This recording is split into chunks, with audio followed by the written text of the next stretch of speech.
with a scorching wind, and withers the grass, and its flowers fall off, and the beauty of its appearance is destroyed. So too the rich man in the midst of his pursuits will fade away.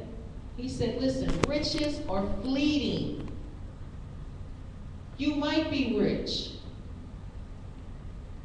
but it is not going to be without its problems. The sun may rise on you right now, but it may set on you another day. During the crash, remember the crash? The 1920s, the start of the Great Depression? You had men who were wealthy and powerful, who had millions jumping out of a window because suddenly the dollar became worthless. And they spent all their lives in wealth. Well, when the stock market crashed, the poor person didn't have any problems. Well, this is another day. Get the neck bones. Better go on out to the market and gather as much as you can, because listen, the depression didn't hit. Ma, you know we ain't got no money. We don't need money now. We got gold jewelry. Go and get that silver I got in the cabinet that grandma's passed down to us. The money ain't worthless. That paper money's worthless. Listen, they started going to their safes, getting their silver and their gold out, and little heirlooms and things. And guess what? The meek inherited the earth during that time. You had rich people who held the deeds to people's mortgages and lorded over them, coming asking for a crust of bread because their money was worthless. They put all their wealth into paper, all of their wealth. But the poor person had a little sense. He figured, I don't have no money, ain't gonna get no money, but you know, grandma did leave me these cows back here that I can go milk. I do have some seed for cropping and planting. I do have a wheat harvest that came in because I'm no stranger to hard work. These people knew how to weather a storm because they had been tried and tested. The rich has never been tested. But when that stock market crashed, what came out of them, let me tell you, a lot of them was jumping, killing their whole family. We're going to all jump together. Don't worry, Thurston Howell III is going to think of a solution. We're going to all just kill ourselves. We don't want to live in a world where we're not rich and I have to work. That's what was happening. I've been wealthy all my life, and I want to die wealthy by gum. Poor people said, John, you better get on out there and milk that cow. We gonna need it. Go on out there and pull that wheat up, because I'm gonna need to start making some bread loaves. Go on and get grandma's silver. We might be able to get us a refrigerator now. So poor people made out just fine. In dealing with poverty, James began with the man who is in the midst of poverty. This is a common condition. And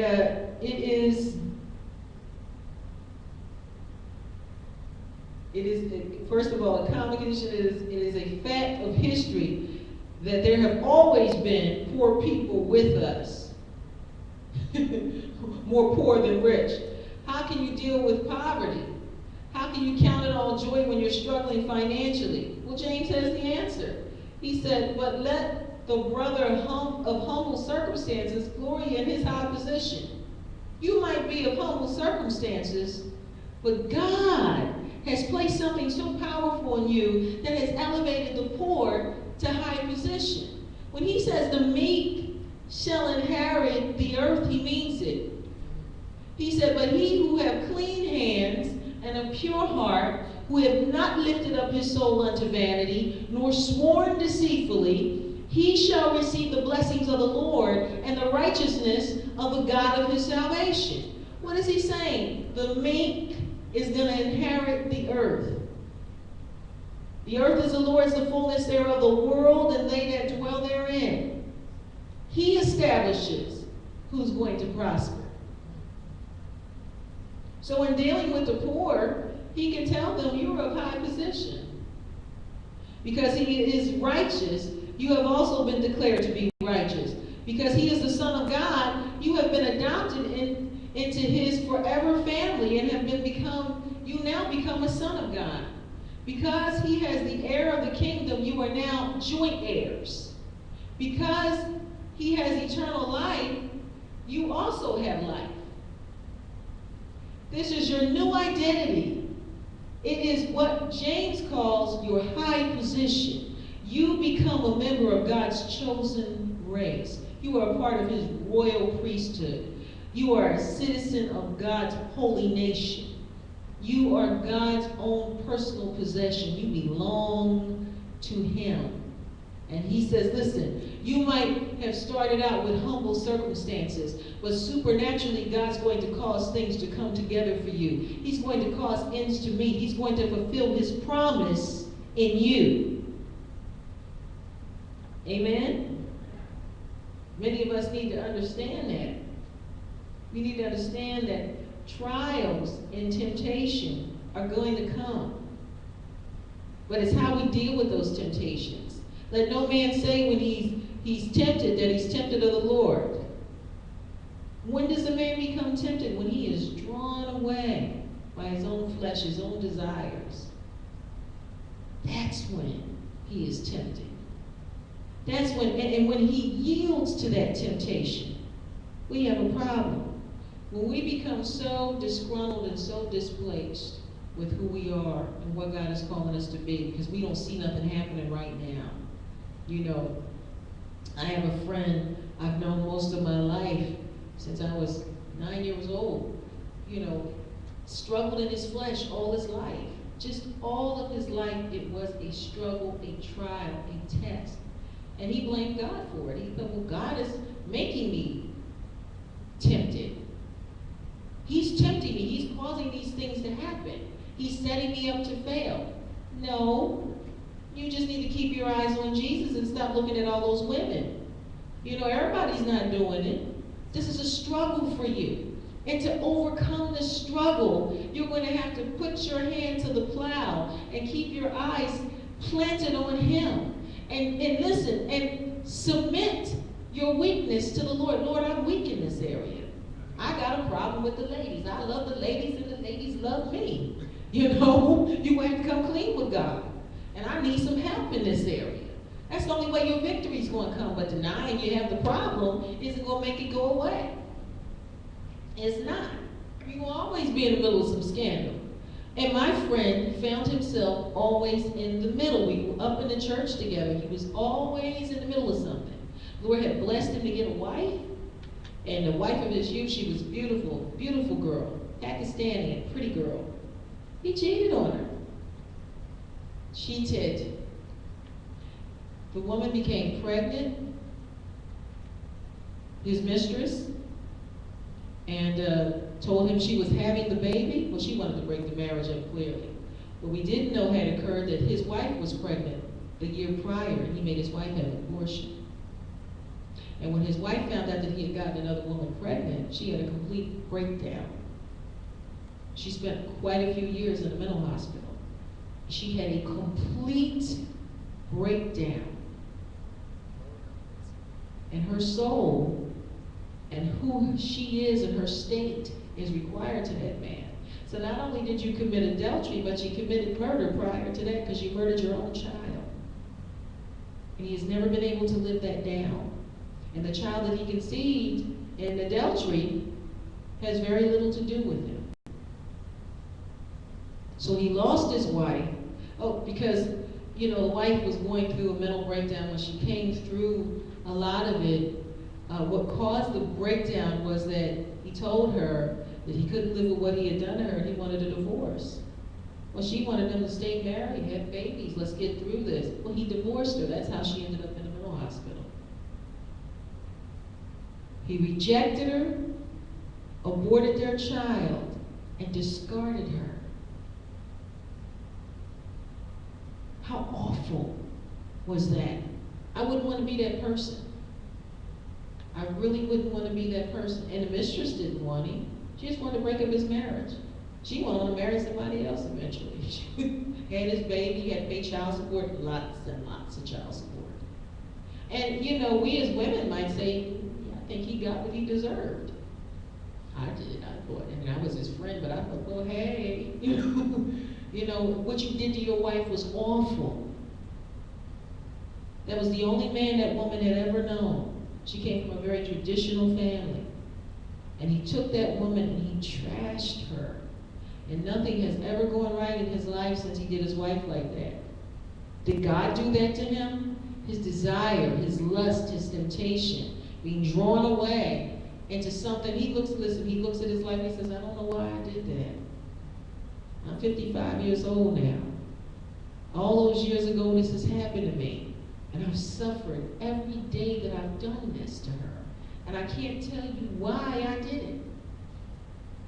Some of us just need to go to God and say, what is wrong with me? Something wrong. Something's wrong.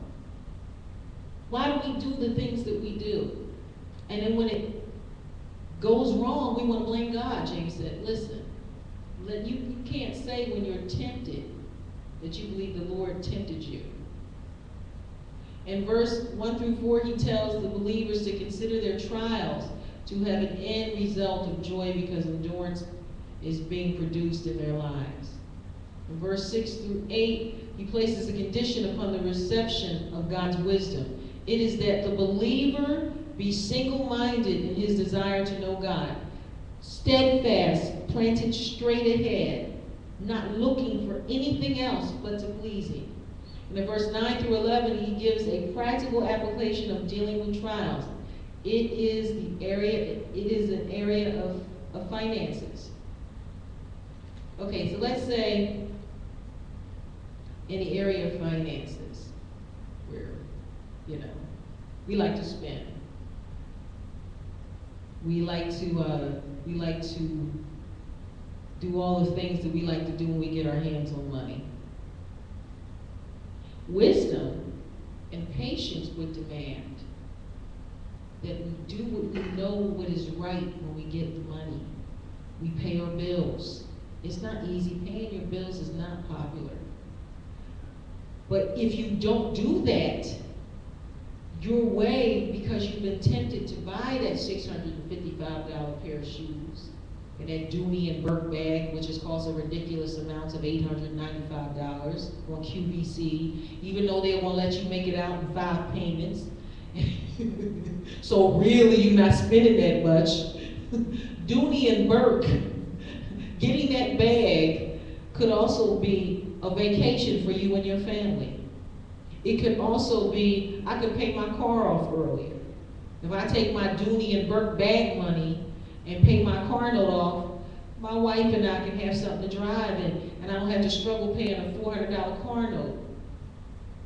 Maybe she might have to get that Dooney and Burke bag next year. Maybe you just don't need no bag that costs almost $1,000 that don't talk. I'm just saying, if it ain't talking and got a GPS in it and stuff, I just don't think it's worth it. My car has a GPS. I need to pay that off. Or for men, they listen, I really want that new car. They get new car-itis. They're getting up in age, 45 sets in, mid-40s, and they want to be young again. They watched the movie Footloose, and they want a sports car. They saw Risky Business with Tom Cruise, and they go put their dress shirt on and their underwear, and they want to dance on the floor. And they said, I'm going to get a new car. And you're saying, we can't afford that. What do you mean you're going to get a new car? I want a red Camaro convertible. And you're like, well, I'm like a new husband who's younger with a buff 25-year-old body. I don't have that. So we all got to be patient. You ain't getting no new car. So we're going to have to come to a place where we take some accountability. Or then you got the one person to call you, they're going to call their friend because they want a revelation. They want a revelation on what they want to do. I think the Lord is speaking to me.